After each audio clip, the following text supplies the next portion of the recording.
Bonjour à toutes et tous et soyez les bienvenus dans ce nouvel épisode de l'Imaginoire à l'écoute des familles.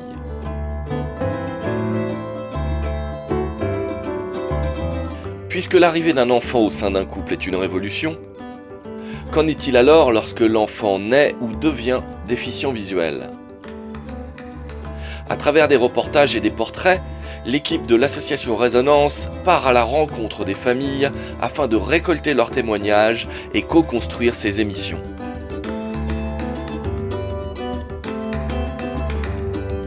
Aujourd'hui, nous vous proposons une rencontre avec... Je m'appelle Cécile, j'ai 42 ans. Je m'appelle Élise, j'ai 9 ans et demi. Alors bonjour, je m'appelle Yaël, je suis la sœur de Élise qui est malvoyante. Je m'appelle Audrey Chabot, je suis entraîneur de roller hockey depuis 7 ans maintenant. Alors pour cette émission, nous vous proposons donc à nouveau un casting 100% féminin. En tous les cas, Audrey et Yaël, nous les retrouverons un peu plus tard dans l'émission pour leur interview respective et une petite surprise. En attendant, rendons-nous sur Valence, dans un immeuble non loin du centre-ville, pour aller à la rencontre d'Élise et de Cécile. Bonne écoute, et on se retrouve à la fin de l'émission afin de se dire au revoir.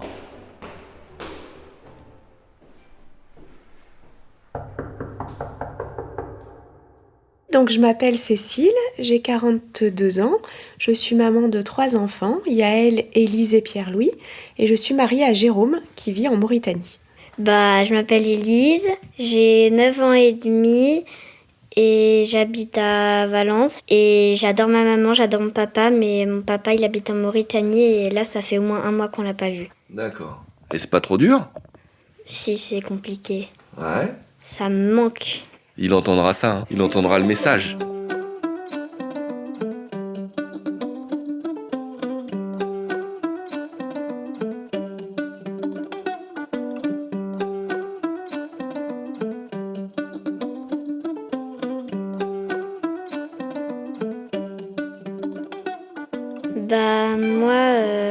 Déjà je vois pas de l'œil droit, enfin presque pas, et j'ai une tumeur sur le nerf optique.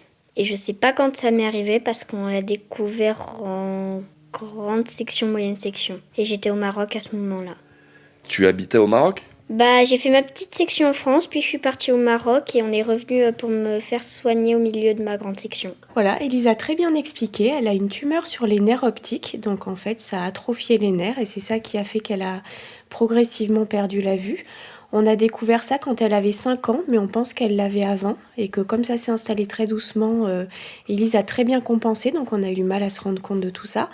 Et effectivement, donc on a eu la chance d'habiter au Maroc en expatriation et c'est un ophtalmo du Maroc qui a tout de suite trouvé qu'il fallait faire des examens, un IRM, et qui a découvert qu'il y avait cette tumeur. Et qu'hélas, par contre, on ne pouvait pas faire soigner Élise à l'étranger, donc on a été obligé de revenir en France. Enfin, c'est pour ça qu'on est séparés géographiquement avec mon mari. C'est que du coup, je suis rentrée pour faire soigner Élise en France. Voilà. Oui, ça a été très compliqué, mais on n'a pas fait d'un coup, hop, on déménage et voilà. Au début, pour me faire soigner, chaque mois, on allait en France avec maman. Et papa il est resté garder Pierre-Louis et Yaël, mes frères et sœurs. Et du coup, je me faisais soigner comme ça pendant plusieurs mois. Puis on a fini par trouver un appartement en France. Et on est venu s'installer, maman, Pierre-Louis et moi. Et papa, il est resté au Maroc à son travail. Et après, il a demandé à avoir un travail plus proche de la France, mais on lui a donné un travail plus loin. Ouais, clairement, ouais. Alors c'est vrai que ça a complètement, radicalement changé nos vies, puisque donc moi je suis rentrée toute seule avec les 3 enfants, et ça a été une période longue parce qu'Élise a eu des chimios toutes les semaines pendant 18 mois. Donc en fait, on n'a pas trop le temps de réfléchir à ce qui nous arrive. On est né dans le guidon, le seul objectif c'est soigner son enfant, que toute la famille soit le mieux possible. Donc je crois que tous, on a été très focalisés sur les soins d'Élise et comment on adaptait le quotidien. Et que c'est après, avec un peu de recul, on se dit, mais en fait, on a vécu un truc hallucinant et on a réussi à survivre. Donc, on est quand même assez fiers, mais c'est sûr que ça a été une sacrée épreuve. De quoi toi tu te souviens de cette période-là ? Que la première personne qui me manquait le plus, je crois que c'était ma sœur. Du coup, j'étais très triste de la quitter. Et elle me prêtait son doudou, elle m'avait fait tout un petit tas de trucs que j'emmenais en France. Et je l'appelais tout le temps. Bonjour, je m'appelle Yaël. Je suis la sœur de Élise qui est malvoyante. J'ai 11 ans. Moi, je trouve que ça nous a quand même plus rapprochés parce que du coup, on avait plus besoin l'une de l'autre. Je pense que ça nous a mis plus en confiance l'une vers l'autre. Vous êtes bien à l'écoute de l'Imaginoire, à l'écoute des familles. Après cette brève incursion de Yaël dans la conversation, je vous propose de retrouver Cécile et Élise pour la suite de leur entretien, après un petit moment musical.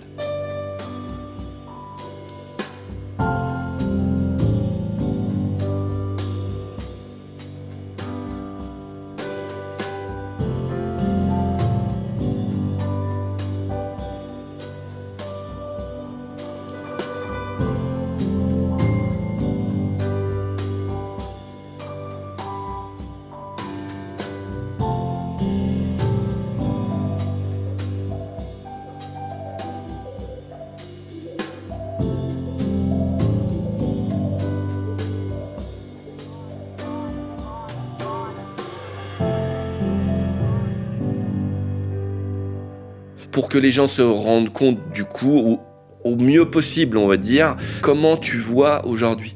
Vous avez déjà essayé de mettre un cache de pirate pour le carnaval, vous en mettez un sur l'œil droit et vous verrez, ça fait comme ça. C'est vrai que moi, on a du mal à savoir ce qu'Élise perçoit exactement, mais c'est vrai que les couleurs, je pense que ça l'aide pas mal. Et après, non, c'est une grande énigme. Mon quotidien, déjà je vais à l'école comme tous les enfants et c'est très pénible. Je dis ça surtout aux enfants. Ce qui change, je peux pas lire les textes que la maîtresse dit directement, donc je suis obligée de prendre en photo et ça va très lentement le temps que j'agrandisse, que je bouge, machin. J'arrive assez bien à me repérer dans la cour, surtout au sol, parce que par exemple quand il y a des gros trucs, je sais qu'il y a une racine ou qu'il y a un arbre à côté, il faut que je me décale. Qui est très différent, c'est que puisque je peux pas voir comme les autres, quand mes copines elles lisent ou elles regardent des tout petits trucs à la cantine, moi je m'ennuie un peu parce que je peux pas le faire. Mais je me rappelle que j'étais en CE1 et que j'en avais marre qu'on se moque de moi et que les gens, je trouvais qu'ils comprenaient pas du tout comment je voyais. Du coup, j'ai dit au directeur, j'aimerais qu'il voie comme moi pendant un moment. Donc, on avait fait une récré où tout le monde avait un masque de tissu sur les yeux, ils devaient se débrouiller. Et du coup, je me suis dit, maintenant, ils vont comprendre, ils vont arrêter, ils vont me demander. Mais alors, justement, est-ce que ça a changé quelque chose après cette expérience dans la cour ? Oui, ça a changé beaucoup de choses. Tous les gens qui l'ont fait, aucune moquerie sur moi après. D'accord. J'étais le centre du respect total. Tu n'aimes pas que les gens se focalisent sur ta déficience visuelle ? Et je déteste ça parce que du coup, après on me dit du coup tu vas venir avec moi pour que je te montre de plus près et je déteste ça, j'aimerais être normale comme tous les élèves. Et ce qui m'embête aussi, c'est qu'ils me disent « Oh mince, regarde, t'as les yeux qui louchent, ils parlent de travers, t'es bizarre toi. » Ça, j'aime pas du tout. Alors quand même, il faut savoir que c'est une tumeur qui est très récidivante. Donc Élise a un suivi tous les 3 mois pour voir si ça n'évolue pas. Il y a des toutes petites évolutions, mais globalement, la tumeur est stable là depuis 1 an. Donc Élise n'a plus de chimio depuis 1 an. Donc voilà, c'est un contrôle très régulièrement et à chaque fois, on croise les doigts pour que ça reparte pas et qu'elle continue sa vie un peu plus normale quand il n'y a pas les traitements.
Moi, je fais du roller hockey. C'est le seul sport que j'aime, parce que j'en ai testé plein. Enfin, j'ai été vraiment très contente parce que tout de suite, la dame qui a accueilli Élise a dit « mais il n'y a pas de souci, on fera toutes les adaptations possibles pour qu'elle s'amuse, qu'elle fasse comme les autres » et ça fait du bien parce que c'est pas toujours le cas quand on rencontre des gens comme ça. Ça vous est arrivé souvent d'avoir des gens qui voulaient pas s'adapter, qui fermaient un petit peu les portes ? Alors je dirais pas que ça arrive souvent, mais on sent que c'est une contrainte supplémentaire et on voit bien que quand un animateur est seul et qu'il doit gérer 30 enfants, c'est très compliqué pour lui d'avoir une attention particulière pour Élise parce qu'elle demande plus d'attention et plus d'accompagnement. Moi je le comprends, mais c'est vrai que des fois ça fait mal au cœur parce qu'effectivement du coup Élise se trouve toute seule, personne ne s'occupe d'elle et que du coup il y a de la démotivation, c'est bien normal.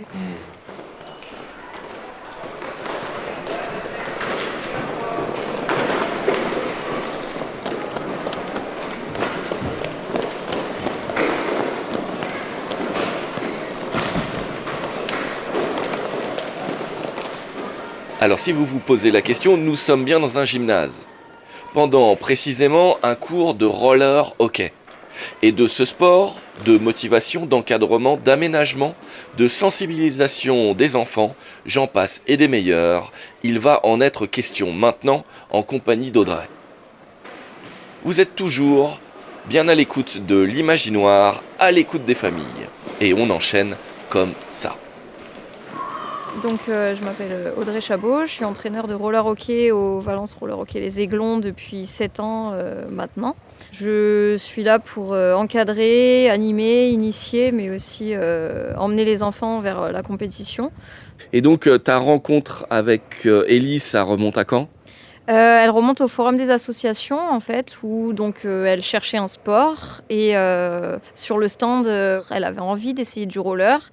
Et mes collègues qui étaient présents sur place lui ont dit le gymnase il est ouvert aujourd'hui toute la journée pour des essais, donc n'hésite pas à aller essayer. Et donc elle est venue essayer avec sa sœur. Donc elles ont passé un bon moment de l'après-midi au gymnase et pour le coup ça s'est vraiment super bien passé, elle a pris du plaisir. Donc on avait un petit jeune qui assiste avec moi sur les entraînements pour donner un coup de main et aider sur les groupes pour qu'on puisse mieux s'occuper des enfants, plus on est et mieux c'est.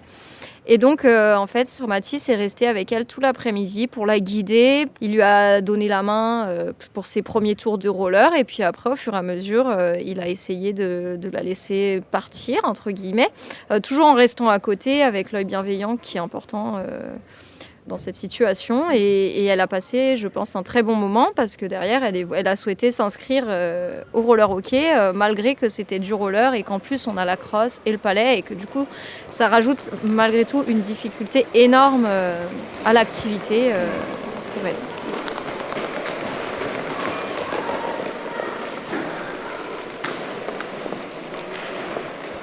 C'est vrai qu'on essaye d'aménager certains exercices pour qu'ils soient plus simple pour elle. Après, c'est pas parce que Élise est malvoyante que nous avons totalement changé notre façon de faire.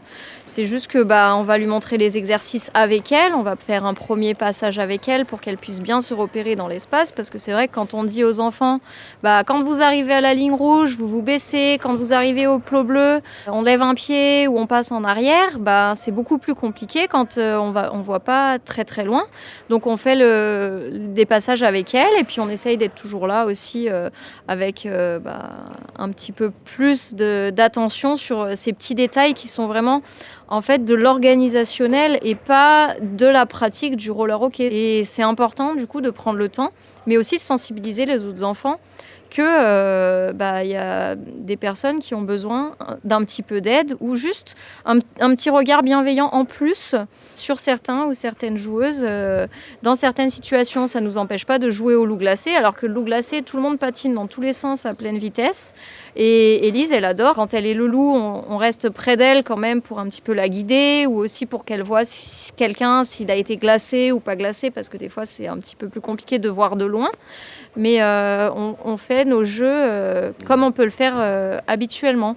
Après, pour le palais, c'est un petit peu plus compliqué pour elle parce que le palais est petit Et donc c'est une difficulté supplémentaire au hockey, mais elle s'adapte très bien et on essaye de lui donner des objets qui ne sont pas forcément le palais, mais un petit cercle qui va être plus grand.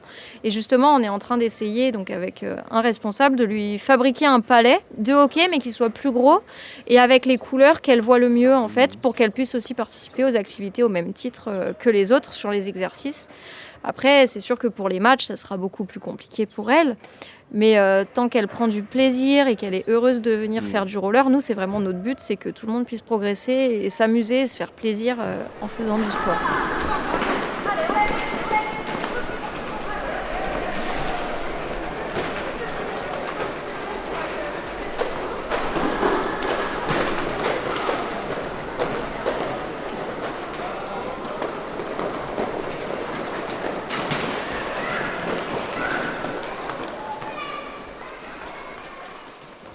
Et tu avais déjà eu des élèves, on va dire, différents ou c'est ta première rencontre avec le monde de l'handicap comme ça ?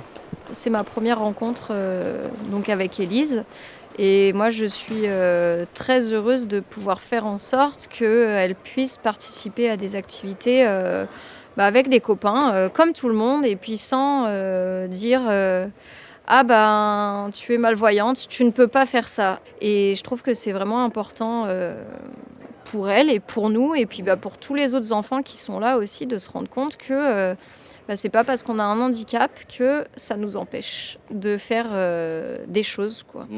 Alors il y a certains handicaps où on ne pourra pas mettre en œuvre tout pour les jeunes, mais si vous êtes tenté, que vous avez envie d'essayer, venez quand même pousser la porte et puis on essaiera de faire en sorte que vous puissiez participer et on mettra tout en œuvre. Après, si c'est pas possible, on vous le dira aussi. Mais au même titre que des fois, il y a des enfants qui ont 8 ans, qui veulent commencer le roller ou le roller hockey et qui en fait, ils sont pas prêts, ils sont pas faits pour faire du roller, ils n'ont pas la motivation ou la capacité à l'instant T, mais ça veut pas dire que 2 ou 3 mois après, ils pourront pas venir. Et nous, on est vraiment là-dessus où on va pas dire à un parent oui, votre enfant, il a 8 ans, il peut venir.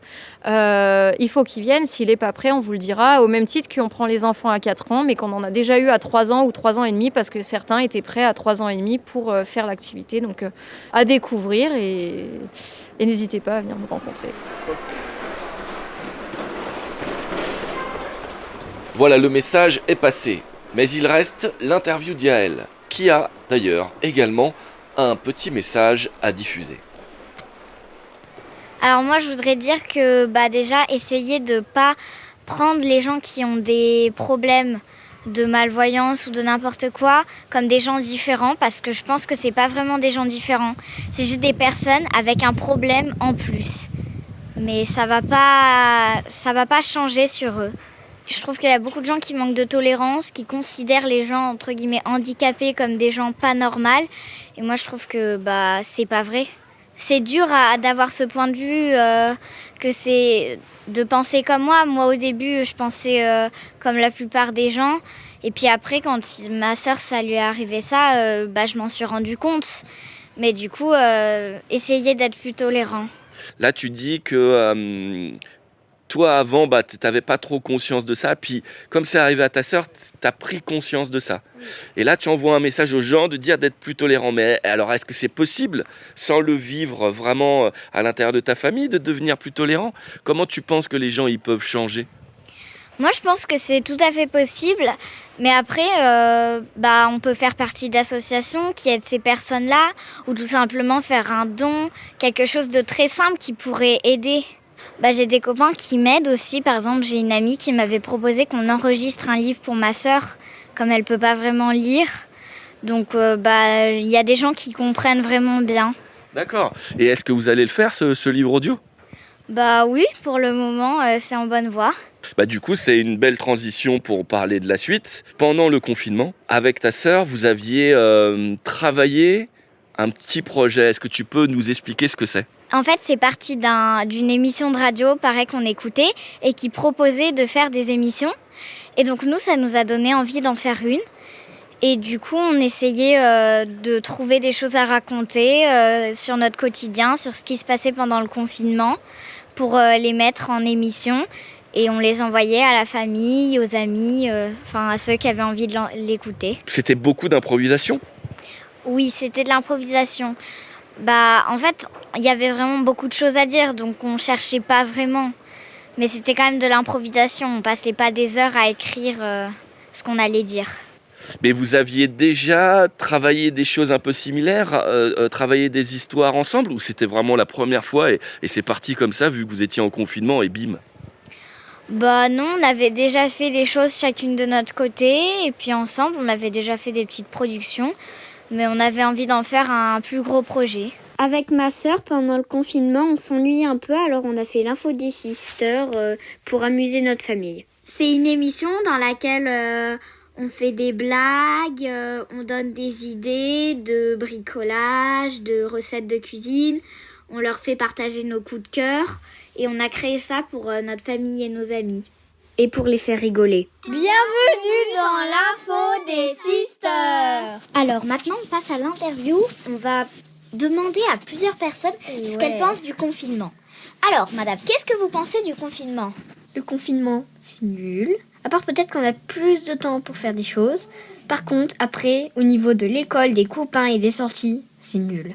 D'accord, merci madame pour ce précieux témoignage. Bonjour monsieur, est-ce que vous pouvez répondre à la question du jour ? Qu'est-ce que vous pensez du confinement ? Écoutez, votre question tombe tout à propos, puisque nous traversons une période grave, historique. Et pour moi, le confinement, c'est d'abord une expérience hors du commun et l'occasion, bien sûr, de passer plus de temps avec ma chère famille et mes chers enfants. D'accord, merci pour votre témoignage. Le thème d'aujourd'hui, c'est le monde de demain. Alors, moi, pour le monde de demain, déjà, je pense qu'il y aura beaucoup moins d'espèces sur Terre. Parce qu'avec le réchauffement climatique et les hommes qui sont en train de détruire la planète, c'est pas joli.